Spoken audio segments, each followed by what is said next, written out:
This is YouTube Joseph WM. YouTube Joseph WM's all tomorrow's. Maybe we begin your story. Let's begin. Um, so today we'll talk about the mantelope. It's one of our second most unfortunate future humans in the story, at least as far as I believe, as far as I'm aware. Second only after the colonialism, and then also and then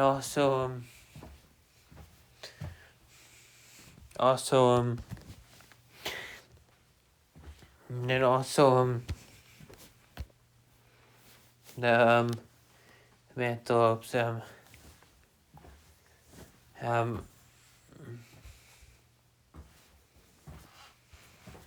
also sorry I got distracted. So the story starts with the star people, and then the Q appear, and they turn the mantelopes into, after star people's cities and civilization are destroyed, turn what would become the mantelopes into singers. It's hinted in the book that that the mantelopes evolved them from another form or species that the Q already made. That what this previous form, it's like under Q was unknown. Then when the Q left, they naturally reverted to a four-legged form, and they would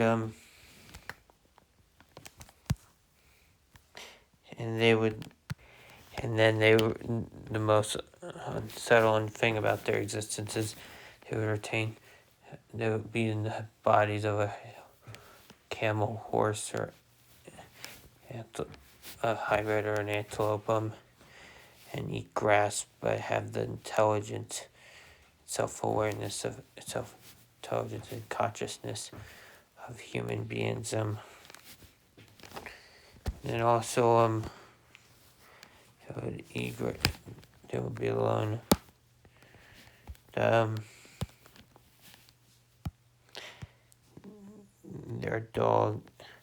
horses and dogs would be modified to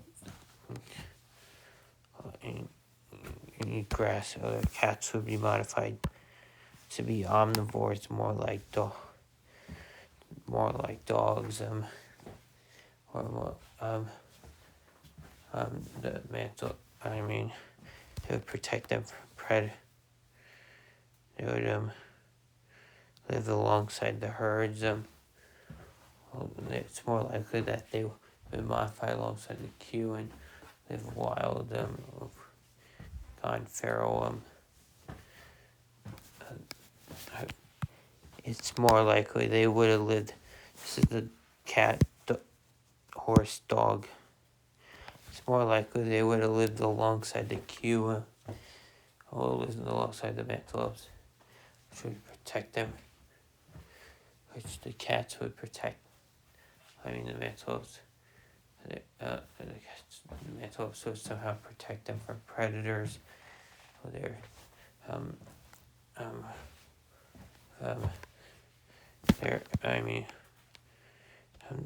would be able to run and stay in the center of herds. But eventually these animals would go feral. But the human brain, antelope had a brain, a large, complex brain that makes an organism intelligent, like the mantelopes have, is not an advantage unless it could be put to good use. So within 100,000 years after the Q leave, the mantelopes, devolve. The happy, dumber ones start taking over the smart and conscious, the sapient or sentient and sad ones. They would spend the rest of their time in existence as beasts, completely forgetting about their history and lives and tradition, history, their lives, but it's not known what happens after that. After they could have already devolved descendants could have evolved into many different species. And then also and then also and then also anyway it would have been reverted to the post human it would have to be reverted from they would be all the post-human species I showed you before so far, I mean, are sub-men in the context of all tomorrows, except for maybe the bone crushers. And then also the mantelopes. I mean,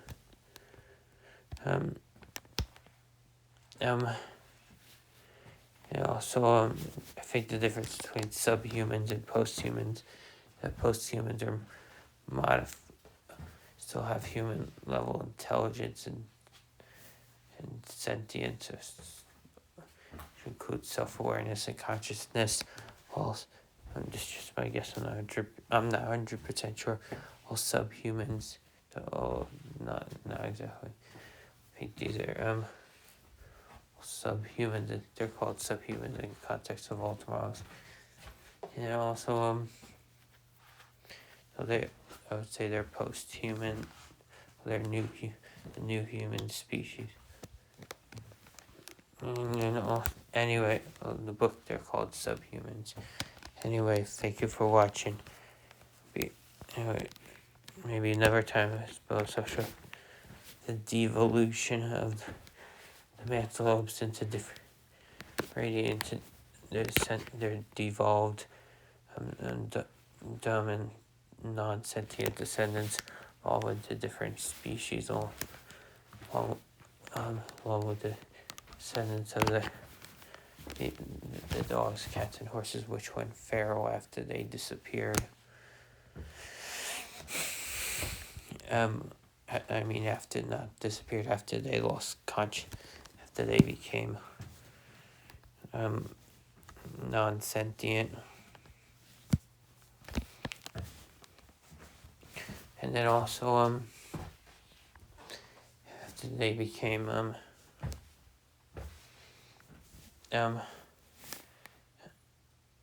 how they will anyway, store for another time, but